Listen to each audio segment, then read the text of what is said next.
হুসেন শহীদ সোহরাওয়ার্দী, খাজা নিজামুদ্দিন এবং শেরেবাংলা একে ফজলুল হক এই তিনজন জাতীয় নেতার সমাধিস্থল রয়েছে এই জায়গায়।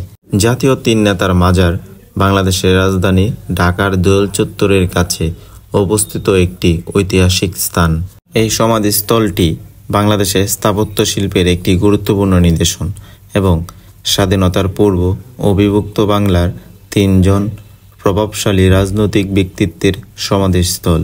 এখানে উল্লেখিত তিনজন নেতাই তৎকালীন অবিভক্ত বাংলার প্রধানমন্ত্রী হিসাবে দায়িত্ব পালন করেছেন। মাজারটি 1963 সালের স্থপতি মাসুদ আহমদ ও এস.এ. জহিরুদ্দিনের নকশায় নির্মিত হয়েছিল। মাজারের কাছাকাছি হাইকোর্ট এবং শিশু একাডেমি অবস্থিত। জাতীয় তিন নেতার মাজার নতুন প্রজন্মকে মুক্তিযুদ্ধের সঠিক ইতিহাস জানার একটি গুরুত্বপূর্ণ কেন্দ্র। এখান থেকে শেখা যায় কিভাবে আত্মত্যাগ ও দেশপ্রেম একটি জাতির ভবিষ্যৎ গড়ে তুলতে পারে। এই তিন নেতার মাজার বাংলাদেশের ইতিহাস ও ঐতিহ্যের সাথে ওতপ্রোতভাবে জড়িত।